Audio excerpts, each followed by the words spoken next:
ஆண்டவராகிய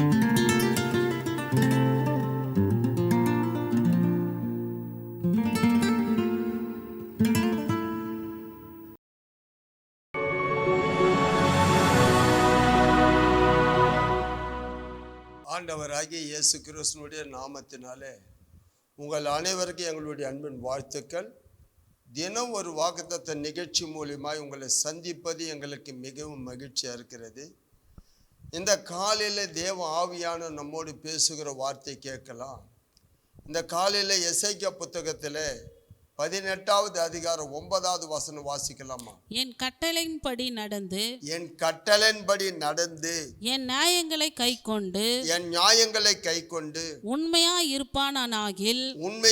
இருப்பானாகில் அவனே நீதிமான், அவன் பிழைக்கவே பிழைப்பான் என்று கர்த்தராகிய ஆண்டவர் சொல்லுகிறார். தேவனுடைய பிள்ளை, நான் நிறைய ஆலயங்களுக்கு செய்திக்காக போவேன்.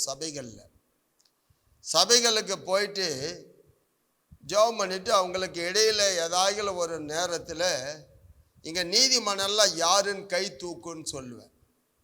ஒருத்தர் கூட தூக்க மாட்டாங்க. யாரோ 1-2 தான், அவ்வளோதான்.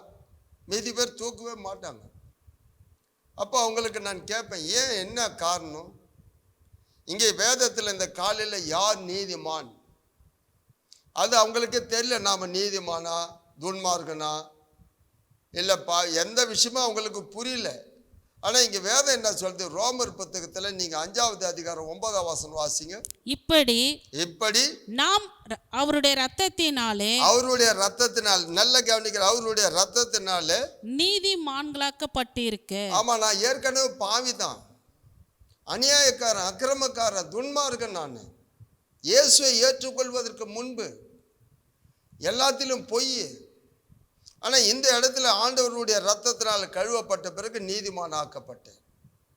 அதனால தான் 18வது அதிகாரத்தில் 9வது வசனம் சொல்ற, யார் நீதிமான்? வாசிங்க. என் கட்டளையின்படி நடந்து நல்லா கவனிக்கணுங்க. அதுக்கு முன்னே அப்படியெல்லாம் நடக்கல. எப்படி ஒன்றா நடந்தோம், எப்படி ஒன்றா போகணும் அப்படின்னு என் கட்டளையின்படி நடந்து என் நியாயங்களை கைக்கொண்டு உண்மையா இருப்பானாகில். இதாங்க உண்மை. ஒரு நீதிமானுக்கு அடையாளம் ஆண்டவருடைய கட்டளை கை கொள்ளணும், நியாயங்களை கை கொள்ளணும், உண்மையாக இருக்கணும், நேர்மையாக இருக்கணும். அதுக்கு முன்னே நேர்மையெல்லாம் தெரியாது. ஏன்னா இந்த பைபிள் படிக்காத முன்னே நம்ம நிறைய அநியாயம், அக்கிரமம், பொய், வேறு காரியமெல்லாம் வாழ்ந்தோம். ஆனால் ஆண்டவர்கிட்ட வந்த பிறகு, அவர் ரத்தத்தினால கழுவப்பட்ட பிறகு நாம் நீதிமானாக்கப்பட்டு இருக்கிறோம். அவர் கட்டளைகளை கை கொள்ளக்கூடியவங்களாய், அவர் நியாயங்களை நாம் கை கொள்ளக்கூடியவங்களாய் மாறுகிறோம். அவனே நீதிமான். அதனால்தான் அதே 18வது அதிகாரம் 5வது வசனம் வாசிங்க. ஒருவன் நீதிமானாய் இருந்து நியாயத்தையும் நீதியும் செய்து. அப்ப பாருங்க, ஒருவன் நீதிமானாய் இருந்து நியாயத்தையும் நீதியும் செய்து அப்படின்னா அதுக்கு முன்னே நியாயம் கிடையாது, நீதி கிடையாது, அநியாயம், அக்கிரமம், பாவம் அப்படின்னா அவனை குறித்து வேதம் சொல்றது அவன் துன்மார்கன்.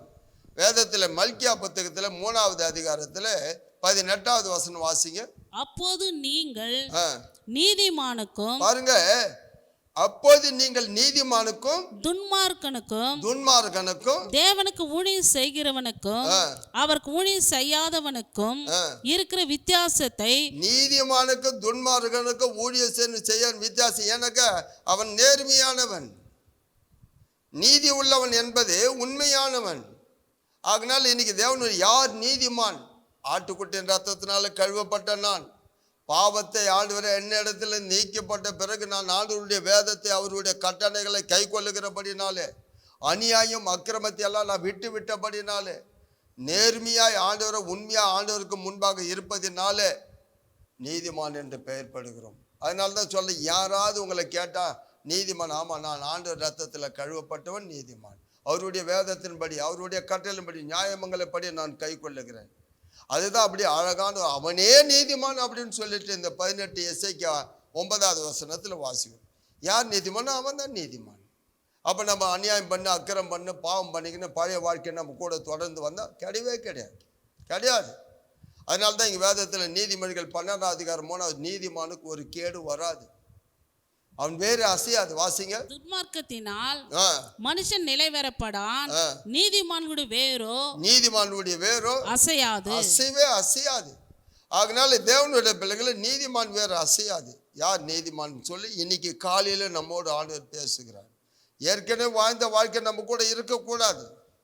நம்ம உலகத்தோடு இருந்த வாழ்க்கை மறுபடியும் ஆண்டவர் கழுவப்பட்ட பிறகு ஆண்டவர் பிள்ளைகளை மாறின பிறகு இருக்கக்கூடாது.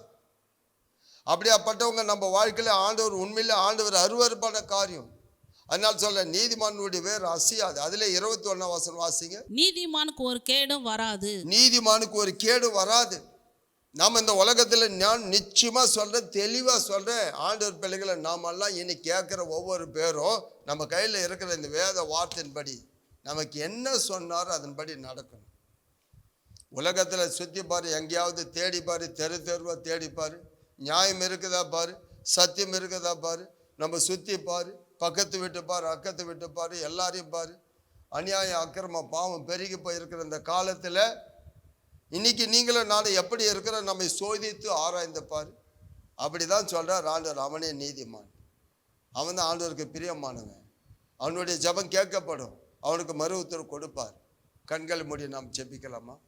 மகா இரக்கமும் கிருபை நிறைந்தவரே, நேற்றும் இன்றும் என்றுமே மாறாமல் இருக்கிறவரே, அப்போ அந்த காலையில் இந்த அதிகாலையில் நீதிமான் யார் ஆண்டவரே? இந்த உலகத்தில் நாங்கள் ஆண்டவரே இந்த நீதிமானாக இருந்தாலும் ஆண்டவர் இந்த பூமியில் ஆண்டவரே எங்களை நீங்கள் உங்கள் ரத்தத்தினால கழுவி பரிசுத்தப்படுத்தி இருக்கு. உன் நியாயப்பிரமாணங்களை கட்டளைகளை கை கொள்ள எங்களுக்கு கிருபை பாராட்டினீங்க.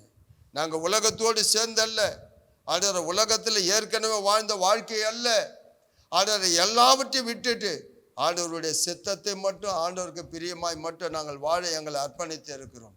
அதனால நீதிமான் வேறு அசையாது, அவனுக்கு ஒரு கேடு வராதுன்னு சொன்னீங்களே, இந்த குடும்பத்தையும் இந்த பிள்ளைகளை நீர் ஆசீர்வதிப்பீராக. காற்று வீசட்டும், கடல் கொந்தளிக்கட்டும், எவ்வளோ பெரிய பிரச்சனைகள் வந்தாலும் இவங்க வாழ்க்கையில் ஒரு சின்ன சேதம் கூட வராது, வரவும் கூடாது. நீங்கள் ஆசீர்வதிங்க. இயேசுவின் நாமத்தில் ஜெபிக்கிறோம் நல்ல தகப்பனே, ஆமென்.